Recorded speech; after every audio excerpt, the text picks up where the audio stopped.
do palco e uma garota bem jovem fazendo isso para o... que estavam em 3, 4 mil, que são 20, 30 dólares. Nesta tumba, não é que tenha algo debaixo da terra, mas sim que, se chegarem a lançar bombas da Coreia do Norte, as carinhosas podem correr para se refugiar ali. Hoje, vamos percorrer 2,4 quilômetros e veremos ambientes bem diferentes, como temos visto recentemente. Aqui, por exemplo, é uma zona super turística. Vem japoneses, vem turistas. Chama-se Yanaka Ginza e é característico por esse bequinho de ruas bonitas, cheias de lojinhas. Aqui tem uma padaria, por exemplo.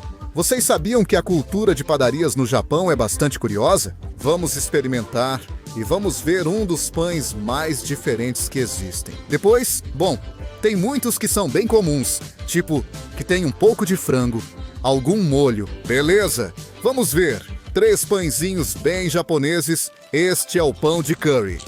Ai! Espero que não esteja muito pesado. Esse tipo de pão costuma ser uma bomba. A gente abre e tem todo o molho de curry ali, escorrendo, frito por cima. Muito bom. E com esse calor. Nossa, que delícia. Não, mas está muito bom. O molho de curry não é o típico. Parece mais um curry com tomate. Um pouquinho de carne. Está apimentado? Não está apimentado. Vamos ver o segundo. Essa é a primeira vez na vida que eu provo isso. Mas dizem que é um pão frito com ovas de peixe. O mentaiko, que não é dos meus favoritos, mas tudo bem. Muito duro, mas o sabor está muito bom. Não gosto muito desses ovinhos. Agora é muito curioso porque é um pão que o recheio... fisicamente, é como se não tivesse recheio. É como se só tivessem colocado molho. Nada mais. Mas está bom. E esse pão eu adoro. Este é o doce ambata. Ou seja, tem anko, o doce de feijão azuki, como vocês chamam. E seria manteiga, mas não pura. Essa combinação também é uma bomba. Super escorrendo! Sim, mas explode de calorias. Isso é muito gostoso, mas você se suja todo. As clássicas amostras de plástico. Esses aqui são todos doces feitos basicamente com arroz. Isso é arroz feito em massinha, combinado com... tem salgado, tem doce. Ali na frente, o pessoal da ambulância está levando uma garota, porque provavelmente ela teve o que aqui chamam de neshuyo, que seria, como é mesmo, insolação. Sim, um golpe de calor. Ela teve um golpe de calor. O verão aqui é muito pesado, úmido, e o calor é intenso.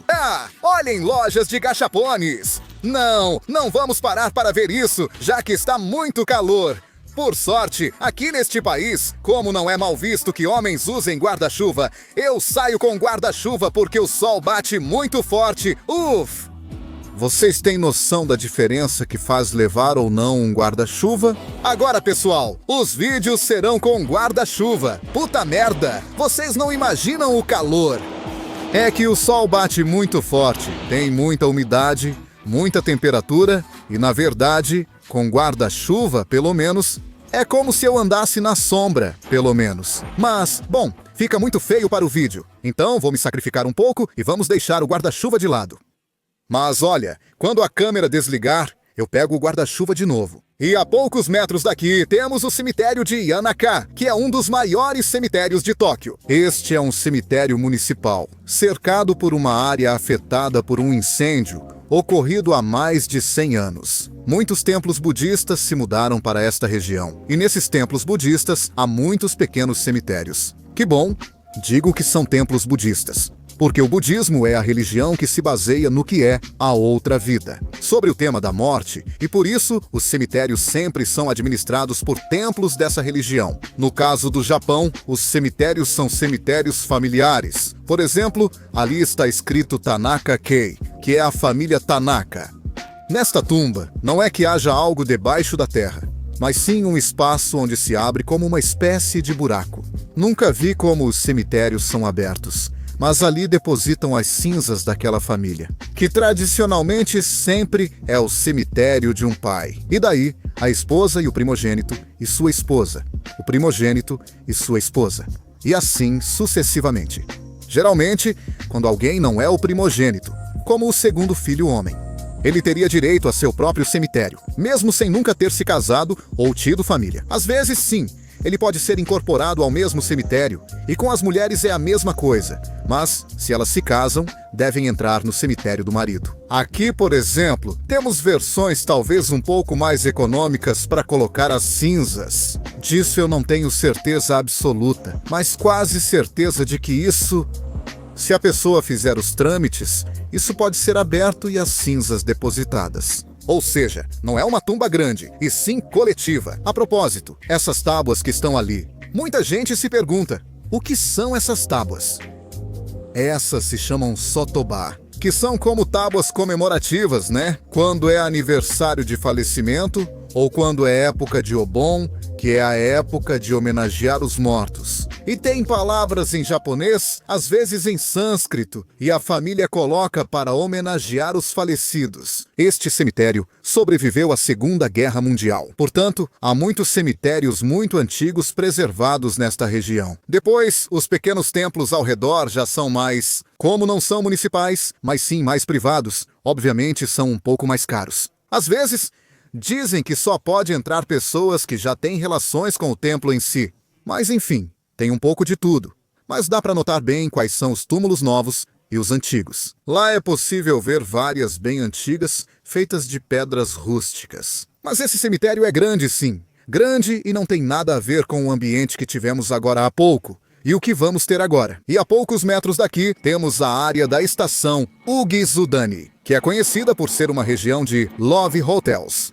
Ou seja, motéis. É por isso que esse bairro onde fica a estação Ugizudani é conhecido. É uma área de hotéis para onde vão casais. Mas, na sua grande maioria, eu diria, são garotas de serviços de acompanhantes. Tipo, delivery. Ou seja, notam que esse senhor entrou sozinho. Portanto, ele vai ter um encontro dentro do hotel, em um desses quartos bonitos, com alguma garota que vai bater na porta dele, cujo serviço ele pagou por telefone. A questão é que nessa área há tantos hotéis que já é muito comum muitas garotas trabalharem por aqui. Porque nessa área fica o escritório onde a agência trabalha, da qual ligam por telefone e dizem, olha, em tal hotel, em tal endereço. E bem, depois, quando tiver o quarto, por favor ligue novamente, porque aí você tem que dizer qual é o número do quarto para que a moça vá, né? Que além disso, há hotéis de um estilo bastante luxuoso. Inclusive este tem aluguel gratuito de cosplay, ou seja, aquelas fantasias que podem ser usados por casais ou por quem pagou pelo serviço. O fato é que é muito engraçado, porque uma amiga, que bom, há anos eu entrevistei ela porque ela tinha trabalhado com isso. E ela me contava que às vezes vinha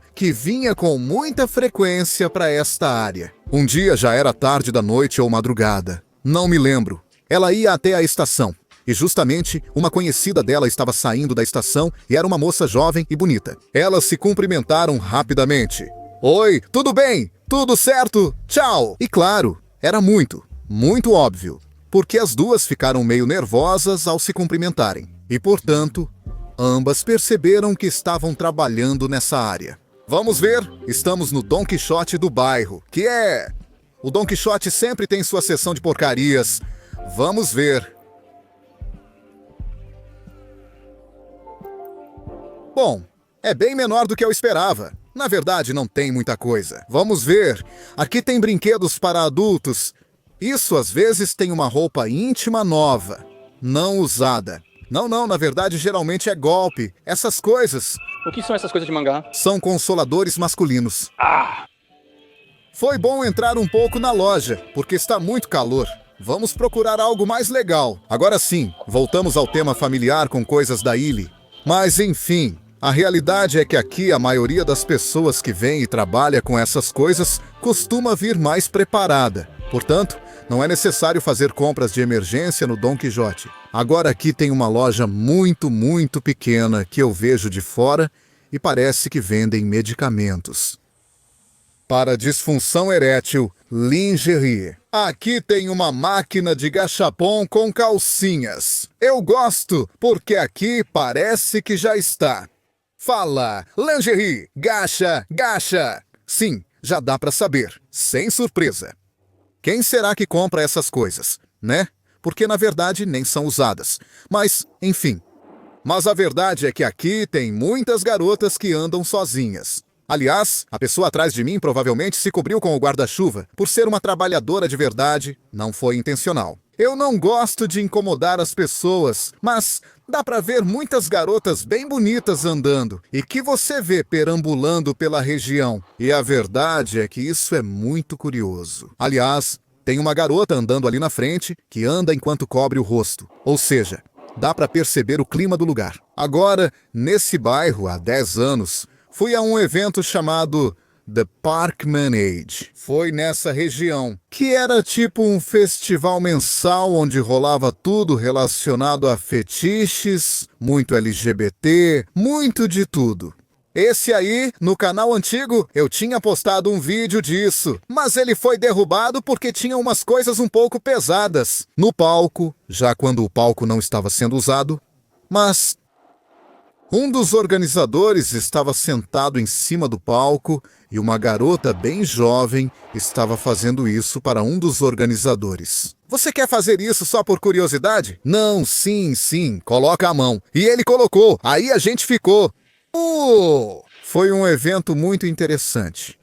E aqui deste lado temos os trilhos do trem. Do outro lado dos trilhos do trem é um ambiente, novamente, completamente diferente. E deste lado temos o mercado de Amioco, super popular, super turístico. Como se não bastasse, obviamente, em frente ao Hotel do Amor, temos uma pracinha com brinquedos para crianças. O parque menos frequentado por crianças que já vi na minha vida. Mas enfim, tem mendigos e uma área para fumantes no parque. E essas grandes vias separam o que é o bairro de Uguissudani. E daqui dá para ver a quantidade de placas de hotéis.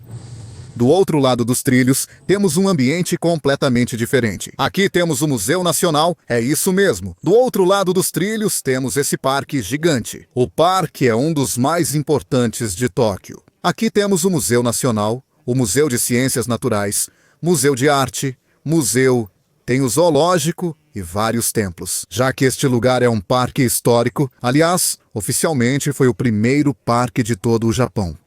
E como curiosidade, o Museu Nacional possui um abrigo antiaéreo. Então, se a Coreia do Norte lançar bombas, as queridas podem correr para se abrigar lá. E os safadinhos também. Olhem, bem aqui tem um mapa. Essa seria a área de Uguissudani.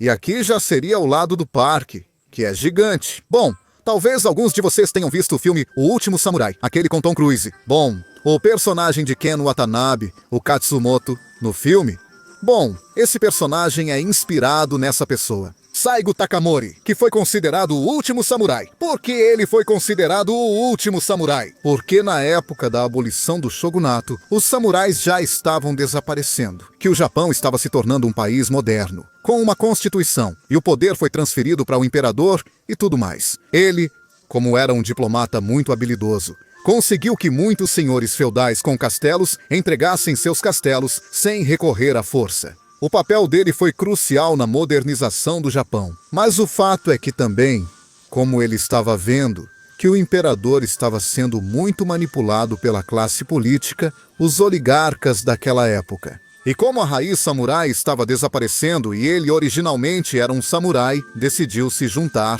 à rebelião. Ou seja, voltar a ser samurai, lutar como samurai. E morreu justamente por ferimentos de batalha em Kumamoto, que era daquela região, bem ao sul do Japão. Por isso ele foi considerado um herói, porque apoiou os dois lados e morreu como samurai. Por isso, o último samurai. E mais, este parque originalmente era uma área de assentamento de samurais. E aqui aconteceu o que foi chamado de Batalha de Bueno, na qual o exército imperial lutou contra os samurais que defendiam o local. Este túmulo foi feito em homenagem aos samurais mortos em batalha. Ou seja, é um parque muito histórico, que bom ver os samurais. Todos tinham a opção de entrar para o exército. O que acontece é que, claro, naquela época a comunicação era complicada, né? É como dizer: oi, viemos em nome do imperador. Vocês têm que entregar o castelo e se juntar ao exército. Vamos matar! Quem é você? Vamos matá-lo. E depois, olá, viemos de novo em nome do imperador. Perdoamos vocês pelo que aconteceu da outra vez. Ah, matem-no, matem-no! E assim, não. Alguns realmente terminavam. Por isso, logo no começo do filme, Tom Cruise pergunta para um capitão, algo assim do exército. Ele diz que foi bom lutarem contra samurais não rebeldes. E justamente ele perguntou para um desses. Ele conhece os samurais e diz: ele é um samurai. Na verdade, seria um ex-samurai, né? Deixou de ser samurai e entrou para o exército. Não, bom, acontece que samurai também não é. Não é um título do qual você simplesmente renuncia. Suas origens eram de samurai. Mas, veja, o filme de Tom Cruise é um filme fictício, mas o contexto histórico é muito bom. Sim, o filme foi lançado há anos. Se alguém não assistiu, eu recomendo muito, porque ela retrata muito bem a época em que o filme se baseia. E aqui, ao lado do parque, há o lago com flores de lótus. E, deste lado, um dos cinemas de filmes adultos mais antigos de Tóquio. Que em Tóquio eu só me lembro do de Ikebukuro. E deste aqui que, além disso, é muito engraçado. Porque, olhem, você pode tirar uma foto aqui com o pôster do filme que está sendo exibido. E além disso, parece que não tem nada a ver. Sua cabeça não parece no corpo de outra pessoa. Você só está ali com o pôster interativo. Muito bem, o lugar possui 2 cinemas. Um no andar de baixo e outro no de cima. É muito comum que travestis vão lá, como esses senhores que estão ali. Que bom! Uma vez eu procurei saber o que acontece nesse teatro, nesse cinema, mas, enfim, vamos ver. Não dei muita importância. Sei que embaixo vão os héteros, e no cinema de cima, que é mais barato, é onde vão os travestis? Olha, ali estão vários senhores travestis, que costumam se juntar com os moradores de rua, já que há muitos nessa região. Isso já ocorre desde a antiguidade, porque no terremoto de 1923, esse parque já existia como parque. Durante o terremoto, com incêndios e desastres, muitos buscavam refúgio no parque, que ao lado está da estação de Bueno, que tem um saguão gigante, e o mesmo aconteceu na Segunda Guerra Mundial. Durante os bombardeios, como era uma área verde, eles não se preocupavam em jogar muitas bombas. Por isso, as pessoas se refugiavam no parque e dormia por ali, no saguão da estação de Bueno, que é uma das estações centrais mais grandes de Tóquio. E além disso, daqui vinham recrutar muitos operários para Sanya. Vocês lembram do vídeo da área do sem-teto? Que havia muitos trabalhos que eram pagos no mesmo dia? Era um dia de trabalho, um dia de pagamento. Bom, vinham recrutar muita gente nessa estação, na de Bueno, e atravessando o parque, lá no fundo está a estação de Bueno. Desse lado está o famoso mercado Amyoko. Esta é uma área cheia de turistas, com muito mercado local, lojas de roupas, lugares para comer e tudo mais. E atravessando a rua deste lado, apenas atravessando a avenida. Aqui já meio que deixa de ter turistas, porque não tem coisas muito chamativas. Não há placas em inglês. Há muitos restaurantes mais típicos, digamos, izakayas, tabernas, que também não é que mude tanto em relação ao que tem do outro lado. Mas, isso sim, desse lado está cheio de girls bars, ou seja, bares onde quem atende são garotas. Aqui a noite fica lotado. Com certeza andando vamos encontrar alguma placa ou outra. Isso! Bom, aqui temos um clube de striptease, esse é um girls bar, ou seja, um bar onde simplesmente as garotas te fazem companhia. Bom, não é que sentam do seu lado, mas ficam ali no balcão. Ou você senta no balcão, pede suas bebidas e as garotas conversam com você e são bonitas. É só isso. Mas olha, é bem complicado, porque lá tem muitos golpes. Veja, por exemplo, aquelas garotas provavelmente trabalham em bares e esperam conseguir algum cliente. A questão é que a gente nunca sabe se vai ser um golpe ou não, porque normalmente são aquelas típicas que aparecem, né? Com a placa na mão que diz 2.000 ienes por tudo o que você puder beber e coisas do tipo. O fato é que às vezes pode acontecer de te dizerem: bom, você quer ficar 1 hora? Bom, são, digamos, $50 e você pode beber tudo o que quiser. E aí você vai e só bebe álcool. Depois, chega a hora de pedir a conta. Estão vendo aquelas garotas com a placa? Elas são um exemplo das que buscam clientes. Você diz: bom, $50 a hora, beleza? E depois, quando pede a conta, acaba saindo $400. E isso é algo muito comum, porque, claro, não estava escrito no cardápio que ali cobravam $350 pelo direito de sentar. E isso é algo que acontece. Não é uma armadilha só para turistas. Muitos japoneses também caem nela. Muitos mesmo. Por isso é um ambiente um pouco perigoso. Você pode ser enganado muito facilmente. E aqui no mercado de Ameyoco, é aqui que isso me deixa triste. O mercado é bonito, o lugar ótimo, com muita comida autêntica. Dá pra sentir tudo. Mas fico um pouco triste com o que vocês veem em vermelho. São algumas tartarugas. E elas são usadas para certas coisas. Para algumas sopas que são feitas com saquê. E bem, aqui na outra quadra, por exemplo, tem a máquina de venda automática de insetos, da qual eu já experimentei. Ah, olhem, olhem! Como é temporada de verão, ali aparece a melancia quadrada, que, por exemplo, não é usada para comer. É mais para decoração. Porque, primeiro, custa muito caro. Acho que uns $200. Algo assim. Acontece que o sistema para deixá-la quadrada está patenteado. Só uma fazenda tem permissão para produzir melancias quadradas. E o fato é que muitas delas saem com defeito. Por isso, são vendidas por preços altos e usadas principalmente como enfeite, inclusive por frutarias na decoração de temporada. É como comprar flores caras, mas é uma melancia quadrada, não uma flor. E o fato é que não faz sentido consumir, porque não tem sabor. Sabe quando uma melancia, por exemplo, quando chega no final, que tem aquela parte branca, que é aguada, sem gosto?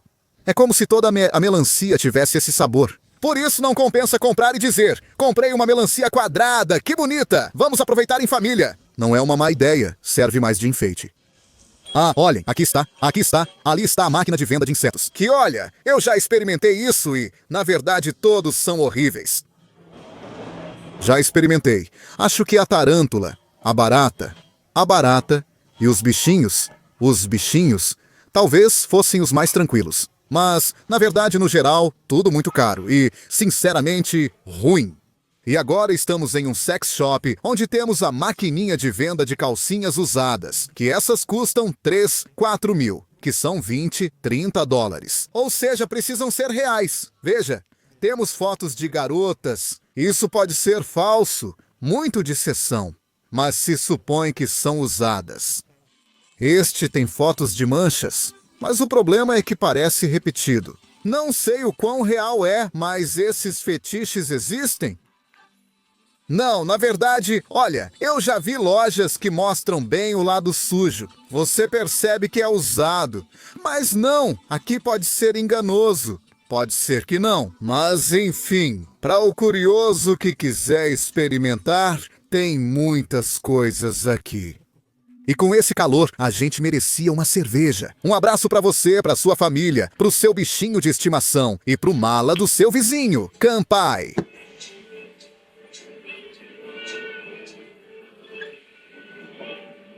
Ah! E vocês têm que ouvir o podcast, o nosso podcast, Sem Medo Podcast.